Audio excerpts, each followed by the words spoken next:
നമസ്കാരം, ഞാൻ മനോജ് നെടിയാക്കൽ. പുതിയൊരു വീഡിയോയിലേക്ക് എല്ലാവർക്കും സ്വാഗതം. റബ്ബറിൽ നിന്നും കൂടുതൽ വരുമാനം ലഭിക്കാനുള്ള മാർഗ്ഗങ്ങളാണ് ഇന്ന് ഞാൻ ഈ വീഡിയോയിലൂടെ പറയുന്നത്. പല കർഷകരും റബ്ബർ കൃഷി നഷ്ടമാണെന്നാണ് പറയുന്നത്. അപ്പോൾ അത് ശരിയായ രീതിയിൽ ചെയ്യാത്തത് കൊണ്ടാണ് നമുക്ക് നഷ്ടമായിട്ട് തോന്നുന്നത്.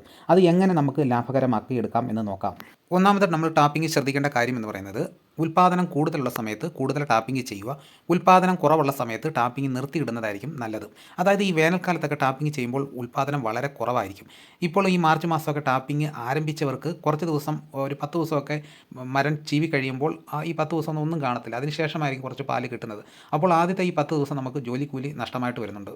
റബ്ബറിൽ നിന്നും ഉൽപ്പാദനം കൂടുതലുള്ള മാസങ്ങൾ എന്ന് പറയുന്നത് ജൂൺ മാസം മുതൽ ഡിസംബർ 31 വരെയുള്ള സമയങ്ങളിലാണ് നമുക്ക് ഏറ്റവും കൂടുതൽ ഉൽപ്പാദനം കിട്ടുന്നത്.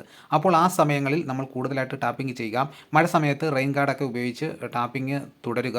പിന്നെ വളപ്രയോഗം ചെയ്യുന്ന കാര്യത്തിൽ അതൊരു നഷ്ടമായിട്ട് കണക്കാക്കാതെ ഒരു വർഷം 3 പ്രാവശ്യം തന്നെ റബ്ബർ മരത്തിന് വളപ്രയോഗം നടത്തണം.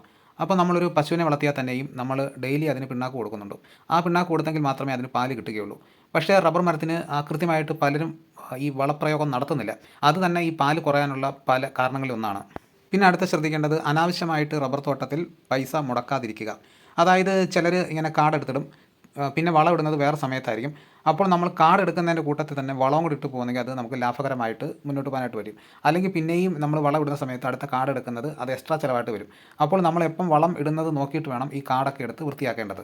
റബ്ബർ പാലിന് ഏറ്റവും കൂടുതൽ DRC കിട്ടുന്ന സമയം എന്ന് പറയുന്നത് ഈ മാർച്ച് മാസം മുതൽ മെയ് 31 വരെയുള്ള സമയമാണ്. പിന്നെ ജൂൺ മാസം മുതൽ ഒരു ഒക്ടോബർ വരെയുള്ള സമയത്ത് DRC വളരെ കുറവായിരിക്കും. പിന്നെ ഒക്ടോബർ തൊട്ട് ഒരു ഡിസംബർ വരെയൊക്കെ ഒരു മീഡിയം DRC ആയിട്ടായിരിക്കും വരുന്നത്.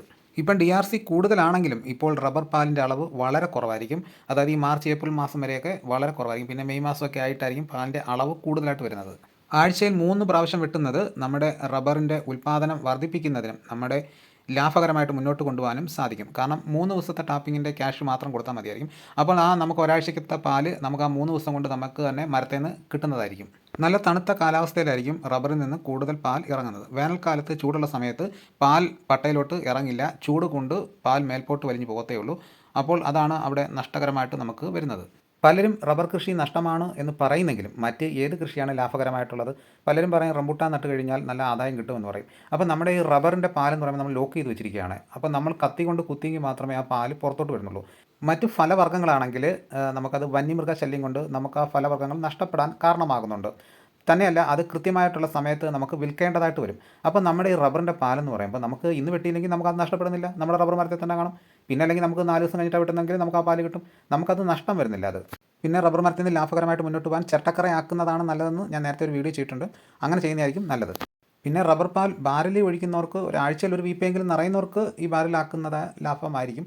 പക്ഷേ നമുക്ക് 1-2 ഷീറ്റൊക്കെ കിട്ടുന്നവർക്കാണെങ്കിൽ ബാരലിൽ ഒഴിക്കുന്നത് ലാഭകരമാണെന്ന് ഞാൻ പറയില്ല. കാരണം എന്താ, ഈ വീപ്പ നിറയുന്നിടം വരെ അവർ നോക്കിയിരിക്കണം. ചിലപ്പം 1 മാസം കഴിഞ്ഞിട്ടായിരിക്കും വീപ്പ നിറയുന്നത്. അപ്പോൾ അവർക്ക് അതിന് ശേഷം മാത്രമേ ഈ ക്യാഷ് കിട്ടുന്നുള്ളൂ. അല്ല പിന്നെ അഡ്വാൻസ് ആയിട്ട് നേരത്തെ വാങ്ങണം. റബ്ബർ ഷീറ്റ് ആണെന്നുണ്ടെങ്കിൽ നമുക്ക് അല്ലെങ്കിൽ 2 ദിവസം വെട്ടിയിട്ട് വേണമെങ്കിൽ നമുക്ക് കടയിൽ കൊണ്ട് കൊടുത്ത് നമുക്ക് ക്യാഷ് കിട്ടും. അപ്പോൾ നമ്മൾ ഈ കൃഷിയെ സംബന്ധിച്ച് പറയുകയാണെങ്കിൽ നമ്മൾ കുറച്ച ചിലവ് കൂടുതൽ ലാഭം, അതാണ് നമുക്ക് കിട്ടേണ്ടത്. അപ്പോൾ നമ്മൾ ആ കാർഡ് എടുക്കുന്നതിൻ്റെ കൂട്ടത്തിൽ ഞാൻ നേരത്തെ പറഞ്ഞതുപോലെ ആ സമയത്ത് നമ്മൾ വളം വാങ്ങുകയെന്നുണ്ടെങ്കിൽ ആ കാർഡ് എടുക്കുന്നതിൻ്റെ കൂട്ടത്തിൽ തന്നെ നമ്മൾ വെതറിയാൽ മതിയായിരിക്കും. അപ്പോൾ എനിക്ക് അറിവുള്ള കാര്യങ്ങളാണ് ഞാൻ പറഞ്ഞത്. അപ്പോൾ റബ്ബർ കൃഷി കൂടുതൽ ലാഭകരമാക്കാൻ എന്തൊക്കെ കാര്യങ്ങൾ ചെയ്യണം, നിങ്ങളുടെ അറിവ് എന്താണ്? അത് ഈ വീഡിയോയ്ക്കുള്ളിൽ കമൻറ്റായിട്ട് ചെയ്യുക. അത് മറ്റുള്ളവർക്കും കൂടി പ്രയോജനപ്പെടുന്നതാണ്. അപ്പോൾ ഇതോടുകൂടി വീഡിയോയുടെ പൂർണ്ണമാകുന്നു. എല്ലാവരും ലൈക്ക് സപ്പോർട്ട് ചെയ്യണം. മറ്റൊരു വീഡിയോയുമായി ഉടനെ എത്താം. എല്ലാവർക്കും എൻ്റെ നന്ദി.